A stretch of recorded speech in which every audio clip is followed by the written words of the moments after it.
Assalamualaikum warahmatullahi wabarakatuh. Bismillahirrahmanirrahim. Alhamdulillahirabbil alamin.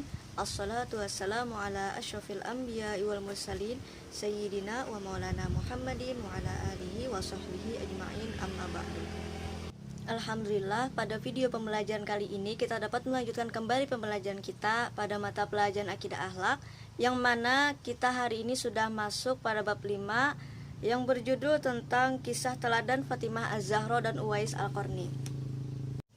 Seperti yang kita ketahui bahwa kota Mekah tidak bisa dipungkiri adalah kota yang sangat penting dalam perjalanan sejarah Islam. Banyak pula tokoh berjasa dan menjadi kunci berkembangnya peradaban Islam ke seluruh dunia. Tokoh utama tersebut tentu saja adalah Rasulullah SAW beserta keluarga beliau.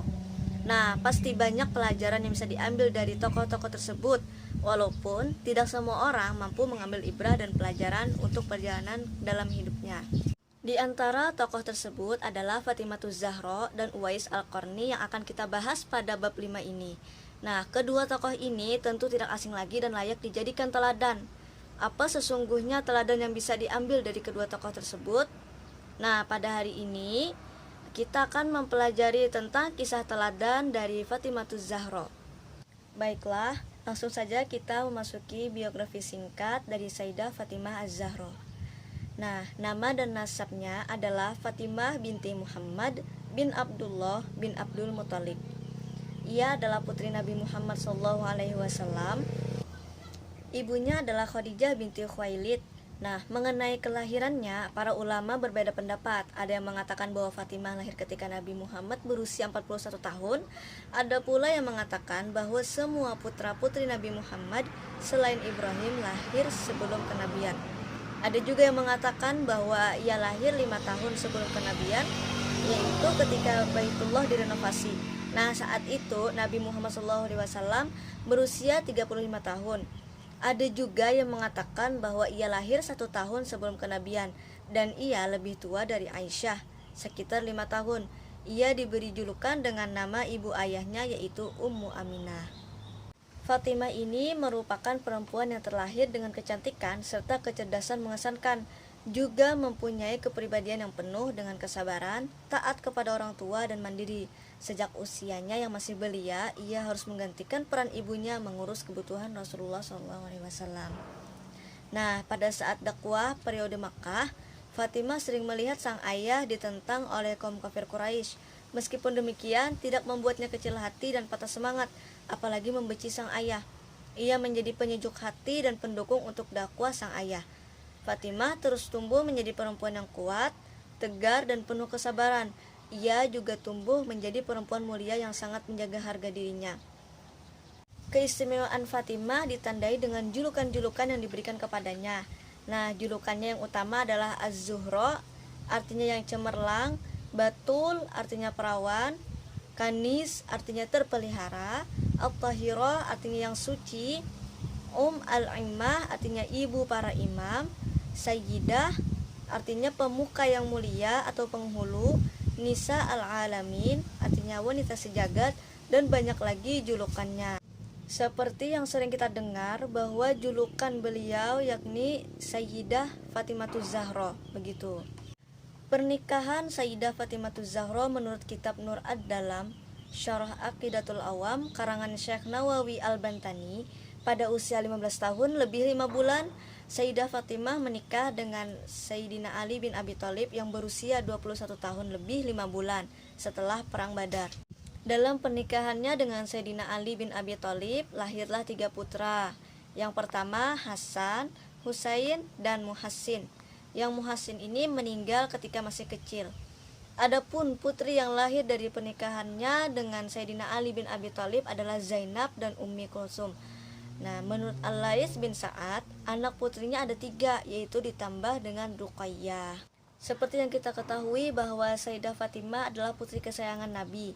Nah, Sayyidah Fatimah ini sangat terkenal di dunia Islam karena hidupnya paling dekat dan paling lama dengan Rasulullah SAW.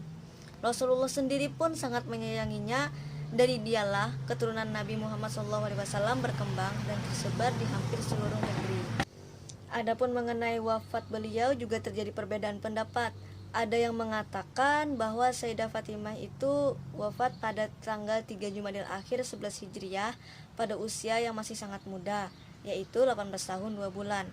Tetapi pendapat yang mayoritas mengatakan bahwa Sayyidah Fatimah ini meninggal pada malam Selasa 3 Ramadan tahun 11 Hijriah dalam usia 28 tahun setelah sakit keras selama 40 malam.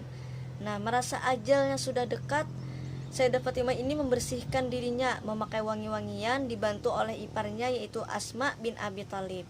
Ia meninggal dengan satu pesan bahwa hanya Sayyidina Ali bin Abi Thalib yang boleh menyentuh tubuhnya. Untuk itu, yang memandikan dan mengkafani Sayyidah Fatimah sewaktu meninggal dunia adalah Sayyidina Ali bin Abi Thalib.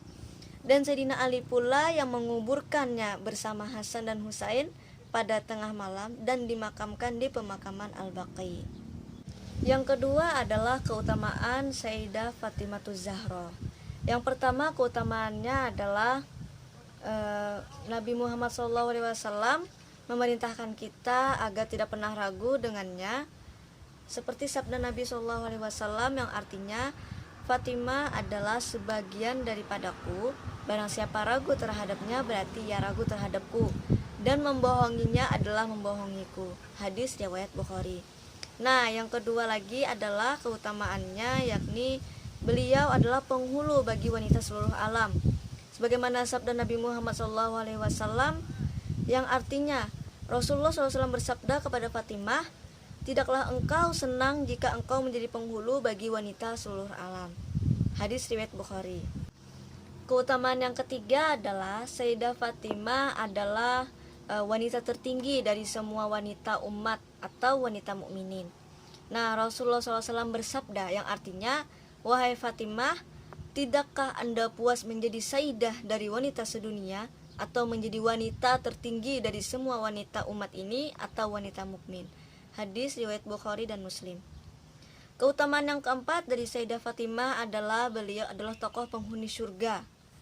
Sebagaimana sabda Nabi Muhammad SAW yang artinya tokoh penghuni surga adalah Khadijah binti Khuwailid, Fatimah binti Muhammad, Maryam binti Imran, dan Aisyah binti Mazahim istri Fir'aun.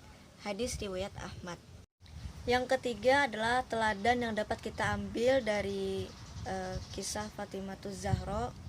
Nah, kehidupan rumah tangga Sayyidah Fatimah sangatlah sederhana, bahkan sering juga kekurangan, sehingga beberapa kali harus menggadaikan barang-barang keperluan rumah tangga mereka untuk membeli makanan. Sampai-sampai kerudung Sayyidah Fatimah pernah digadaikan kepada Yahudi Madinah untuk memenuhi kebutuhan rumah tangga mereka. Namun demikian, mereka tetap saja bahagia, lestari sebagai suami istri sampai akhir hayat. Memang Nabi Muhammad SAW sangat sayang kepada Fatimah. Sewaktu Nabi Muhammad SAW sakit keras menjelang wafat beliau, Sayyidah Fatimah tiada hentinya menangis. Nabi Muhammad SAW memanggilnya dan berbisik kepadanya. Tangisannya makin bertambah. Kemudian Nabi Muhammad SAW berbisik lagi dan ia pun tersenyum. Maka hal tersebut itu ditanyakan Nabi kepada Sayyidah Fatimah.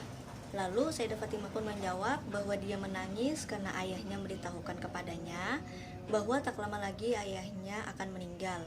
Kemudian ia tersenyum karena seperti kata ayahnya, dialah yang pertama yang akan menjumpainya di akhirat nanti.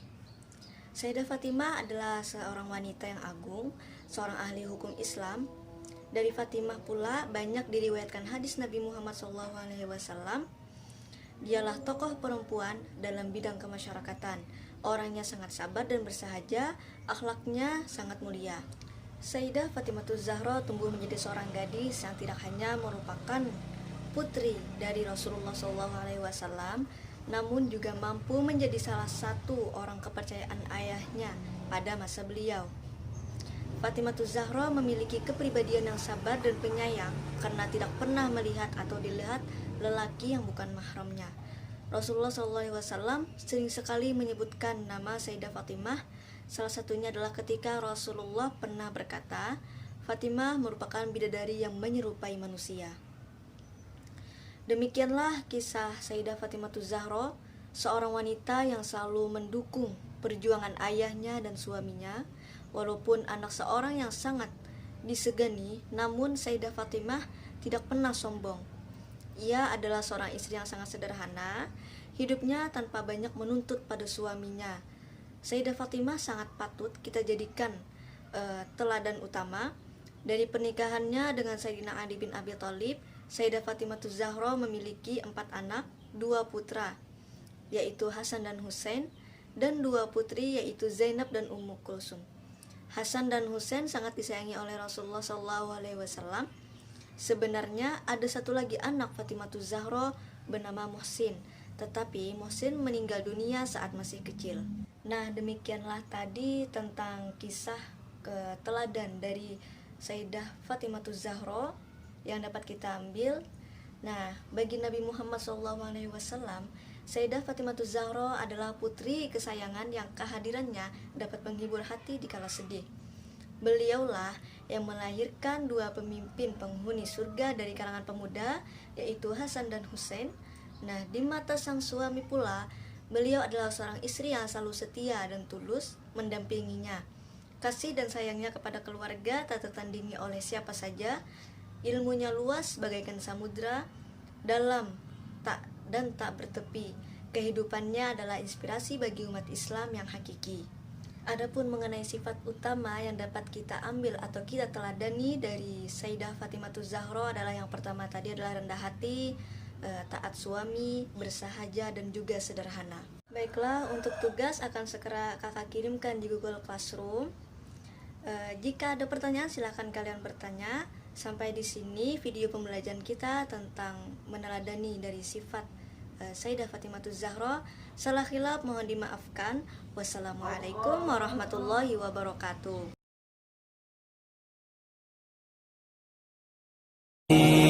تبختر ترجل بصوت وخيل فما لك في الأرض درب صحيح إلى الله عدنا وبالله نذنا ليطوى زمان بائس شحيح ليطوى